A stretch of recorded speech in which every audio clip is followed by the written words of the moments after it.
আসসালামু আলাইকুম। সবাই কেমন আছেন? আশা করছি আল্লাহর অশেষ রহমতে ভালো আছেন। সিম্পল লাইফ উইথ বুলবুলি চ্যানেলে আপনাদের সবাইকে স্বাগতম জানাচ্ছি। বরাবর মতন আরেকটি ব্লগ নিয়ে আপনাদের সামনে হাজির হয়ে গেলাম।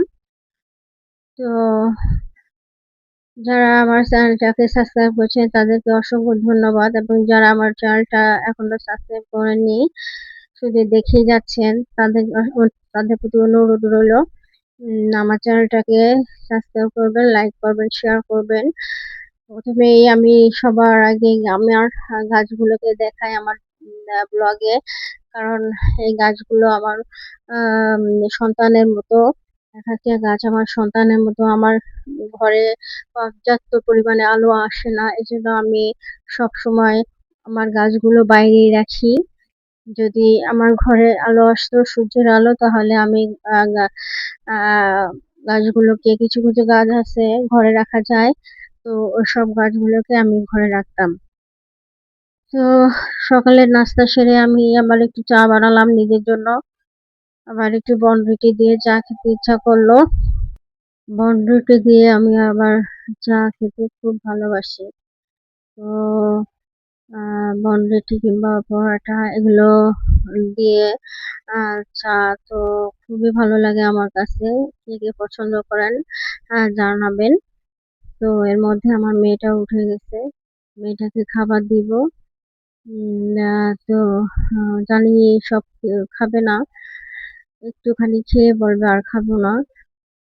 তো ওকে আমি কয়েকদিন ধরে ভাবতেছি আমার ওভেনের একটা গুছাবো, এলোমেলো হয়ে আসছে, কারণ কিন্তু সময়ের অভাবে আমি করতে পারতেছিলাম না। তো ফাইনালি আজকে আমি চিন্তা করলাম যে আজকে করতেই হবে আমাকে। তো আমি এই আচারের বয়ামের নিচে আবার টিস্যু দিয়ে রেখেছি, যাতে তেলটা পড়লে টিস্যুর উপর পড়বে। এখানে অনেক কিছু খাবারের আইটেম রাখা হয়, বেশিরভাগই খাবারের আইটেম থাকে। ওখানে আমার নিচে থাকে আবার আমার রুটির মেশিনটা আছে। তো সবকিছু ছোট বাসা গুছিয়ে রাখা, জায়গার অভাবে অনেক কিছু আমি একটার উপর আর একটা রাখতে হয়, কারণ আমার ছোট বাসা। তো আর কি করা, এভাবে চলতে হবে। তো সকালবেলা আমি মেশিনটা চালু করে দিয়েছিলাম। সকালবেলা কাপড় ধোয়া প্রতিদিনই আমি এই কাজটা করে থাকি। আজকে যেহেতু রোদ উঠেছে, তাই চাদরগুলা ধুয়ে দিলাম। তো আমার আপনারা যারা এই ধরনের লাইফস্টাইল, প্রতিদিনের কাজকর্ম, প্রত্যেক দিনের জীবনের যে জীবনের যে কথাগুলা সেগুলা দেখতে চান, তারা আমার ব্লগটা দেখতে পারেন, কারণ আমার প্রতিদিনের কাজকর্মগুলো, আমার প্রতিদিনের ডেইলি লাইফের কাজকর্ম আমি ব্লগে আমি দিয়ে থাকি। তো আমার হাজবেন্ড আবার গতকাল রাত্রে এটা করেছিলাম, খিচুড়ি আর মুরগির মাংস। আমার হাজবেন্ড অফিস থেকে এসে আমাকে সাহায্য করতেছে। তো সবসময় আমাকে সাহায্য করে কম বেশি। যখন থাকে না তখন তো আমার বাধ্য হয়ে করতে হয়, কারণ আমার তিনটা বাচ্চা নিয়ে সংসারের কাজ করা। যাদের বাচ্চা আছে তারাই বোঝে কতটা কষ্ট হয়।